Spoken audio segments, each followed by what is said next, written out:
Oh, oh, Sean, your spray tan ain't cute.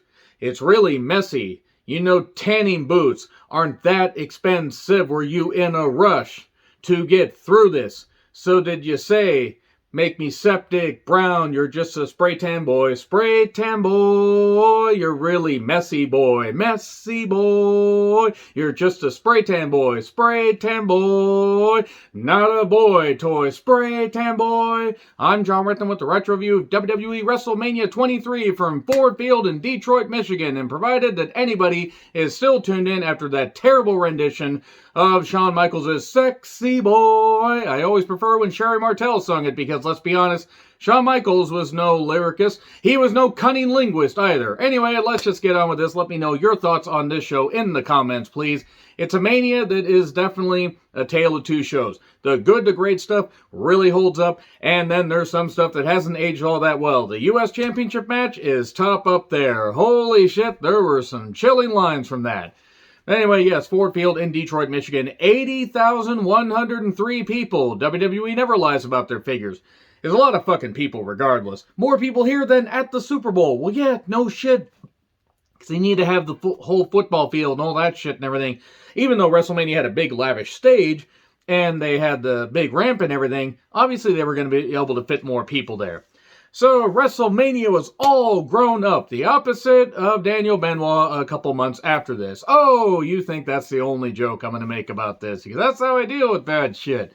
The dark match, by the way, was Carlito and Ric Flair against Chavo, Guerrero and Gregory Helms. It was a lumberjack match, tag team lumberjack match.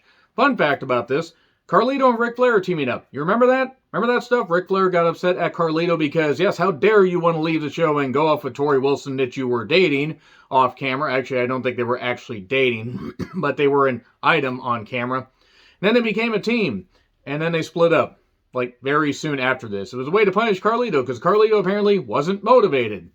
Gregory Helms and Chavo Guerrero, by the way, had recently fought over the Cruiserweight Championship. Chavo had beaten Gregory Helms and a few other people at No Way Out the month before, and then would lose it to Hornswoggle. Hornswoggle would be the final WWE Cruiserweight Champion, well, until 2016, and now that belt's done. Vince McMahon hates light heavyweight wrestlers. So anyway, yeah, the match, I mean, they showed clips of it. I remember having the DVD release of this. The match was fun. Video package with clips of past Manias and everything. From Mania 3 to Mania 23. Vince McMahon, welcome to WrestleMania 3. And he does holding the Queen of Soul, Aretha Franklin. Ha ha. And here's Aretha Franklin, both of her, because my God, she was twice the artist she ever was. Seriously, I was a little bit worried there. I was worried her hair was going to, like, you know, become a sentient being and just take over everybody. So, yeah, she does. You know, America the Beautiful. Good rendition. Aretha Franklin could always sing well. And all grown up, clips of tonight's card and everything. That opening pyro with Ladies and Gentlemen by Saliva, I get goosebumps just thinking about it. Got goosebumps rewatching it. That was cool shit. Just the pyro all over, the pyro on the stage. That was about $1 million worth of pyro, I think, that they blew. But it was something. It was definitely a lot of fucking pyro. JR and Lawler call the action on Raw. Cole and JBL call SmackDown. This one, JBL actually was good on commentary, not a piece of shit. Well, he was always a piece of shit, but he was better on commentary here than he was by the time 2013 rolled around. Styles and Taz call ECW. Lillian Garcia, does the ring announcing. Money in the Bank match to open the show. I miss when the Money in the Bank match was at WrestleMania. I think they should make it, bring it back there. Don't have a Money in the Bank pay-per-view. Have a women's Money in the Bank on, like, SmackDown or Raw. And have the men's Money in the Bank. Or flip it. Have the women's Money in the Bank at Mania and then have the men's Money in the Bank on Raw or SmackDown. Something. I just don't think they need to do the Money in the Bank pay-per-view anymore. So it's Jeff Hardy, Matt Hardy, Edge, and Mr. Kennedy. King Booker, Finlay with Hornswoggle. He makes an appearance a little bit later. CM Punk and... That's it.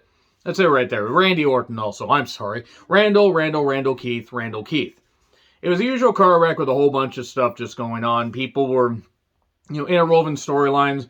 Jeff Hardy lunges his taint right at Edge off of a ladder, killing them both and everything. They're both carted out for, possible contusions and anal bleeding. What? Wow. And then, we just, of course, at one point, JBL talking about Oasis when he said, eventually these two brothers are going to have to go at it because it's a Champagne Hardy Nova in the sky. So they were taken out and the crowd was calling bullshit. Orton just goes, on RKO theater, easy for me to say. Matt grabbed Sharmell to stop Booker. He says, Booker, damn it, I left plenty of women. Go up and climb and get the championship. And then at one point, Hornswoggle comes in. Kennedy grabs Hornswoggle and takes a little shit and just drives him down, which was great. Then he wins. Kennedy wins. And he would successfully cash in Money in the Bank, and it would be all... Oh, right. Could you imagine if he had actually cashed in and he had won the championship, and then they had that thing that still happened where he got popped a few months later? Like a lot of people did, like when Edge got popped and other people got popped and everything. That clinic scandal, wherever the fuck it was, right? On the, back end of the Benoit tragedy. So we get clips of The Condemned. Remember the movie The Condemned with Stone Cold Steve Austin? I would be surprised if you remembered it because it was really goddamn shit. You want me to retro review The Condemned? Let me know in the comments, please. So, Mr. Kennedy says he's coming for everyone and everything. He's going to be Kennedy, coming. Lol. So, Kane and Khali had a match. Yeah, if you think that this, if you think that match sounds good on paper, no, it didn't. Hogan was actually rumored to be part of this, but that didn't end up happening. I remember Hogan battling Khali, saving Hornswoggle from Khali or something like that. Now, I might be mixing up my timelines here, but I remember something about like they were planning on having Hogan against Khali, and they were going to recreate Hogan and Andre, and he was going to slam him.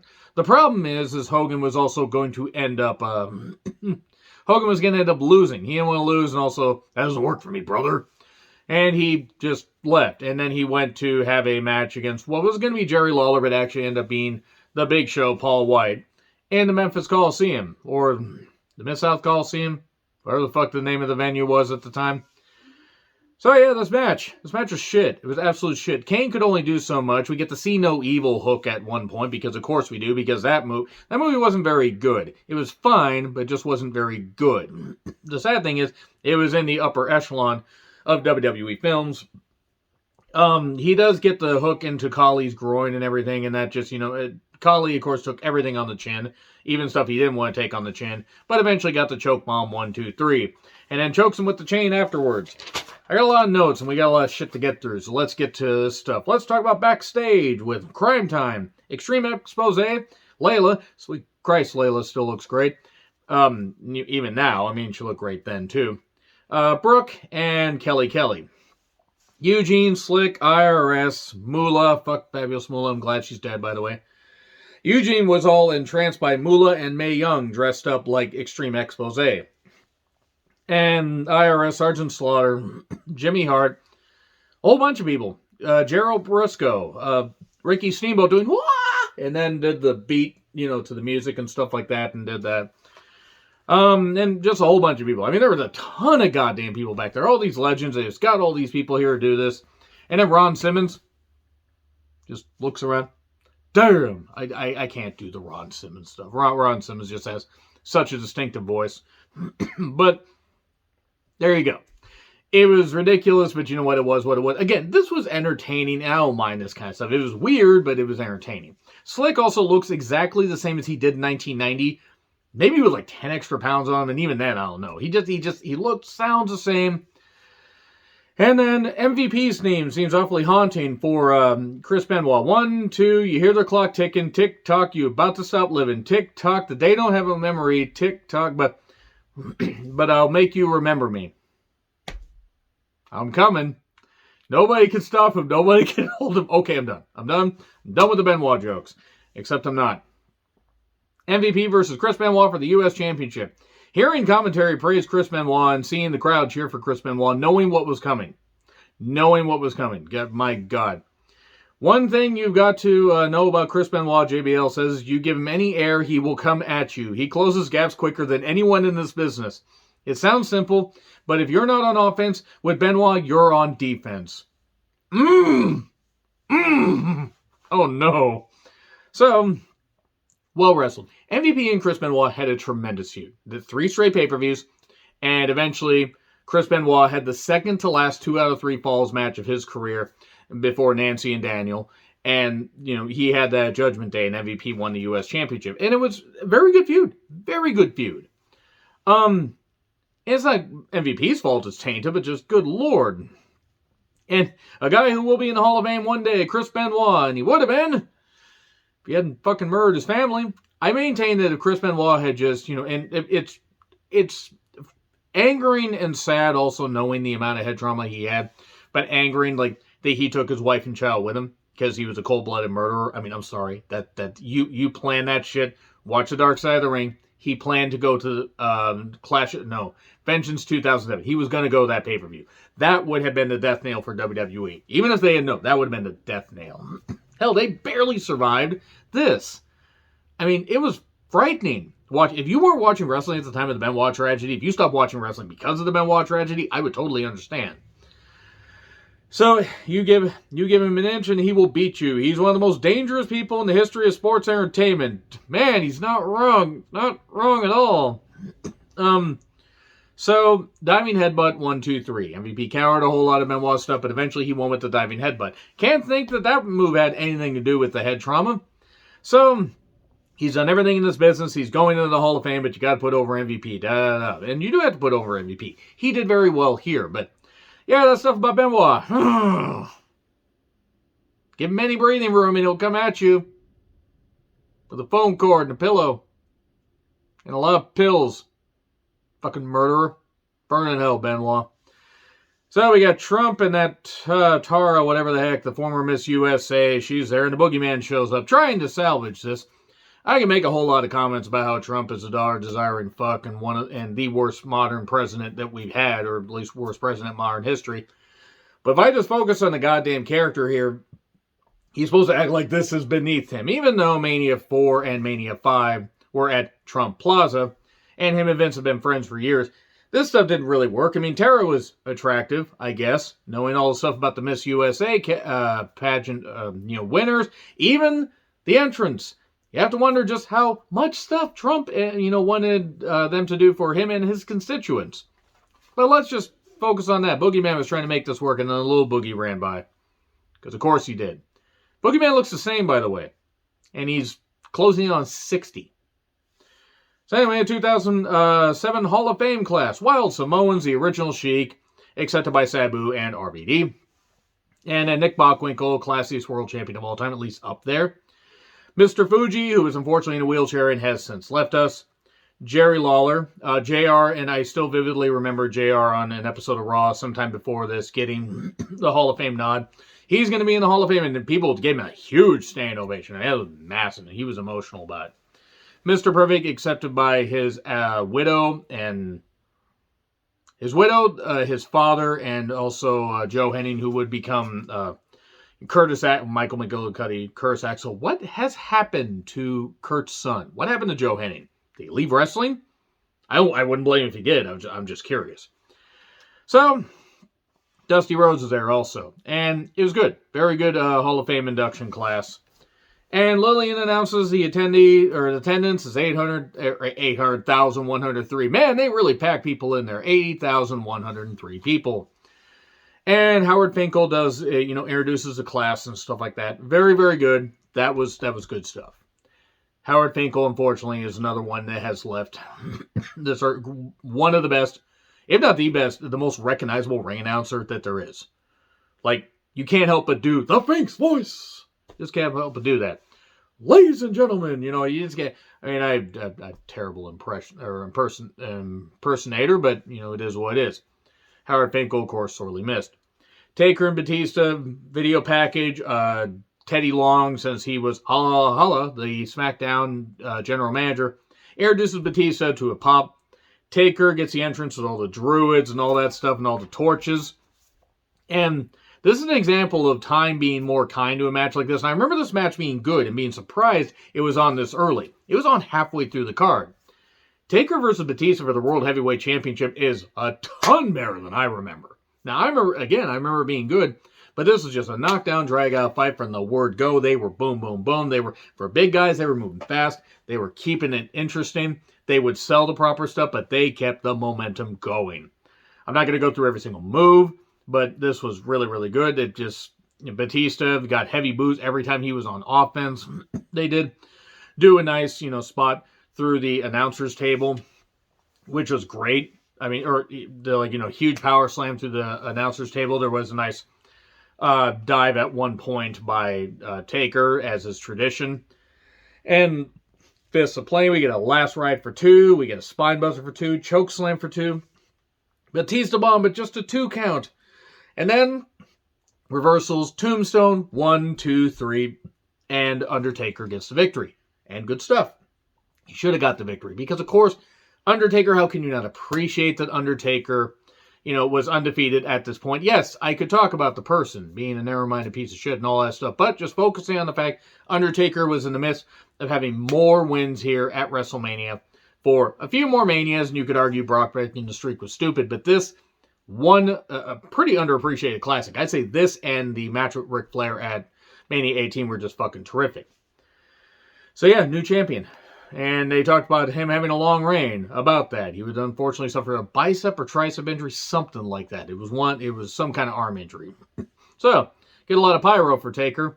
Backstage, Vince is being all devilish and talking to his grandkid because Stephanie had just recently given birth. And you came to see Grandpapa beat up, Trump, bloody him up and beat up and break his skull and all that stuff and everything. You're talking about all the stuff he's going to do. Then you smell that, dirty diaper. She just took a Trump, which is fitting because Trump is shit. And anybody that doesn't think he's shit, you're kind of wrong. Actually, you're absolutely wrong. But have your opinions all you want. So, ECW Originals, Sabu, RVD, Sandman, and noted, our apologist, Tommy Dreamer. Boy, he just torpedoed his own goddamn career. A guy that beat up his body so much for wrestling because he loves it. Not because he went horribly in depth in ECW and wasn't very smart, but no, because he loves it. And then he apologized, or he, basically excused what Ric Flair did and everything and knocked the flight attendant in that Plane Ride from Hell episode. So yeah, you can check that out. Check out that review if you want. The New Breed. Elijah Burke. If he was still with Sylvester Terkay, I would have kept calling him Elijah Burkeye. Why? I don't know. Kevin Thorne with Ariel. Boy, what a pair that was. And Kevin Thorne and Ariel, too. Matt Stryker, Marcus Corvon Blue. Marcus Corvon, a.k.a. Monty Brown. Why they called him Marcus Corvon, I don't know. This match was not good. And it wasn't that it was necessarily badly worked. It was just put on right after Batista and Undertaker and sandwiched between some more main event matches, or at least the next match, Battle of the Billionaires. So, yeah, we get a 5-star frog splash on Stryker 1, 2, 3. Hey, at least it was cool that they got a Mania payoff, everybody, because you could argue this thing should have been left off the Mania card. But Mania 24 had coming to Orlando at the Citrus Bowl, where they had to spend a lot of money to make that piece of shit look good. Battle of the Billionaires video package. The barbershop chair got its own entrance. They are fighting over shampoo. Wait, no, we're not going to need that much shampoo after we get our head shaved. Vince entrance, and he's in just rare form, doing all the stuff and the antics and everything. Ha ha ha. Umanga. Good old Regal saying Umanga instead of Umaga. Why you couldn't say Umaga, I don't know. Umaga was IC champion at the time, by the way. Yeah, that shows what they thought of the Intercontinental Championship. Also, they gave it to Santino Marella a little bit later, which really shows what they thought of the Intercontinental Championship. So, Trump and Tara Palmer, I think that's her name, they come down. A bunch of money falls. It's actual money. It isn't any of Trump's money, because he's always a broke son of a bitch. Bet you when he was president. But, alas, actual money falling. So, alright. So, then, they just freaking ran this thing out. But at least nobody was dumb enough to vote this guy for president. What kind of person would do that? Oh, yeah, fucking idiots, that's all. Idiots, like idiots in my family that I cut out of my life. Let's move on to Lashley, who, he looks the same now. 15 years later, he looks the same. Steve Austin got a big old entrance and everything because he's the referee. Let me just say right now that 11 minutes for the entrances at least, that was quite a bit. Battle of the Billionaires, hair versus hair match. Umanga and Estrada. So that's Vince's guy, so Vince is in his corner. Taking on Lashley, Trump in his corner. So really, the odds were not exactly even because what was Trump going to do? Oh, yeah, do one thing where he tried to act athletic and tough but he's never been in a fight in his life. Austin was a referee. This is not good. This match, actually, time has not been kind to this. It wasn't good to begin with, and it is abysmal now. it's also oil and water. You know, and just that's what it was. Because of their styles and everything. Lashley, they were trying with Lashley. The push wasn't going to work. Austin was a very hands-on referee. Fish hooking Umanga's eyes at one point and, you know, getting Lashley off the ropes and stuff like that. And then Lashley did a spill to the outside. And Umanga, can't help but say it, you know, kept attacking him, wearing him down and stuff like that. This went forever.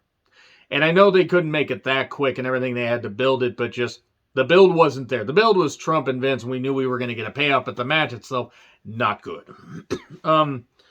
Austin basically says, homeboy, he's going to count the guys down, and then stops it at 9, says, no count out, no count out. This angers Vince, because Vince had taken a bump to the outside. He was upset. Shane comes down. We get a brief distraction. Samoan spike. Austin tumbles to the floor. And then Shane jumps in, and we get a coast-to-coast and everything. And why the hell, what's Shane doing taking his shirt off? Oh, he's a referee, pretends to be shocked. It's collusion. It's insider training. It's kind of funny, given all the bullshit that would go on with the collusion stuff and Trump and everything and the presidency, you know, and all that bullshit and the morons that voted for him. It's kind of funny hearing that collusion talk. No collusion. Huge. So anyway, Austin does end up stopping a 3 count at one point, but gets taken down by Umaga again. What the hell's going on? Trump ain't never been in a fight in his life. He attacks Vince and ying with his tiny, tiny hands. I don't know why he sounds like Zoolander, but anyway. At one point, we get Shane getting laid out with a stunner. We then get another stunner on Umaga. We get a spear for 3, and there you go. So Vince is going to have to get his head shaved. Well, Shane gets laid out with a stunner. A lot of stuff was happening at this point. Vince tries to sneak away, and then Lashley, because he's freakish, the guy's just a fucking monster, runs down to the ring, or runs away from the ring, grabs Vince. Seriously, it was like a 100-yard dash. It was amazing. And he gets him, and then Vince gets shaved and everything. And he's like, no, please. He's like doing all this, or shaving it with the electric razors, or putting the big shaving cream on his head. JR says, one of the great mysteries of life has been solved, King. It was Vince McMahon's hair all his real hair. JR, what are you smiling at? I can't smile, King. You know, can't really smile. I got Bell's palsy. I'm like, oh, I feel bad. Oh, poor JR. And Vince got tipped over in the chair, and he's leaving in shame and everything. And then they're doing a beer toast. And then Trump takes the worst stunner. He took a worse stunner than Linda. Good fucking grief, it was ridiculous. I'm amazed his hair didn't fly off and try to go find another, like, you know, host to take care of. Or to, you know, suck the life out of. I mean, he could suck the heart out of him, except Trump doesn't have a heart, never did. But that was a battle of the billionaires right there. And then we get recaps of the Lumberjack tag match. Man, what a mess that was. Lumberjill match for the Women's Championship. Speaking of messes, Ashley Mazzaro and Melina. Let me just say right now, WWE, Michael Hayes or whoever it was, Michael Hayes, Johnny Ace, Vince, I don't care who the hell it was, that told Ashley Mazzaro, oh no, don't say anything about being assaulted, yes, that kind of assaulted at, you know, for one of the military shows, because we have a great standing with the military. It doesn't matter if your body was violated, you're going to carry this for the rest of your goddamn life, and, you know, we're eventually going to end up treating you like somebody that mattered or whatever, even though we kicked you to the side after you wanted to take care of your sick daughter that had to deal with the fact she had a mother who had to deal with all this stuff. But don't worry, we want to take care of we want to have a relationship with the military. Who cares if your body was violated? WWE, presumably. Poor Ashley Mazzaro, she also had screws in her leg from like an ankle injury or something. I don't remember what, but the match wasn't good. The match was also only given like 3.5 minutes. Trinity, Extreme Expose, Victoria, Candice, weird about Candice, and I'm not knocking Candice because she put in the work, would become a women's champion a few months after this? That's pretty big story right there. Pretty cool thing. So, Crystal Marshall, Jillian Hall, Maria, Michelle McCool, Tori Wilson. The intros were twice as long as the match. Mickey James was also there. Forgot to write her down. Nothing against Mickey James, but it's just like, you know, there were so many people, and we get a bridge pin for 3 in like 3.5 minutes. The match, they were trying to do moves, but they were having to compact it, and also this is in the death slot. And so we get a brawl for no goddamn reason. And then that was it. That was it for the women. Great chat. Man, women's wrestling really has come a lot further. Not greatly far, but it is what it is. Sean does the DX intro. And man, Claude Rains was driving the goddamn car through Detroit. What the hell? Oh, it was John Cena. Whoop-a-doo. He drives, you know, tries through this pane of glass or whatever, glass shattering for the second time tonight. And man, we got Cena getting some thunderous boos. Cena defending the WWE Championship, easy for me to say, against Shawn Michaels. And they were both tag team champions at this time, further proving, much like the IC title with Umaga, that this is what they thought of the tag team championships. It's astonishing. They would lose them to the Hardys the next night. So, Cena's in a third straight WrestleMania main event. He was not in the main event at 21, JR. Shawn's spray tan was absolutely out of control, hence the intro. I'm not going to go over every single move in this match. It's fucking terrific. Please check it out. This is one of the best WrestleMania main events ever. It's fucking great. Shawn made Cena look like a star. Even though Cena was already well established, beating Shawn Michaels in the main event was a big goddamn deal. The match was great. There was a moonsault on the announcer's table. It didn't break it. Shawn ended up going into the post, getting his eye busted open. Cena focusing on the cut. At one point we get a pile driver on the steel steps and Cena's head is cut. We're just getting some great stuff. We get Cena, and then at one point the first referee gets bumped after some accidental sweet chin music. Then the pile driver. We get some more great stuff. Shawn's cut kind of stopped bleeding, but Cena was bleeding from the top of his head. Really, really good here. Really good action. Cena was getting booed, but he's rising back up. He proved he can wrestle, even though the whole you can't wrestle thing kept going. And then the ref was pulling Cena away after he tried to do the STFU after we got some move spamming. Sweet Chin, all that stuff, and close 2 counts. And then we got Sweet Chin music, but just a 2 count. And then the STFU and a variation, and Cena's got him and got him and got him. And Shawn's like, no, no. He had to tap out. And that was it. Shawn Michaels losing his WWE Championship shot. Almost an opportunity. Damn you, McMahon. At WrestleMania 23. But he would get another shot after beating Cena in a terrific, almost hour-long match in London, and then getting a shot at a Fatal 4-Way at Backlash 2007. Terrific fucking Fatal 4-Way that I may have to retro-review in April. But that's it. Really, really good, shit at this WrestleMania. Just a few bad things, but this is a bit long. Let me know your thoughts in the comments. Like, share, subscribe, Twitter handle in the description. I'm John Retlin. I'll see you soon.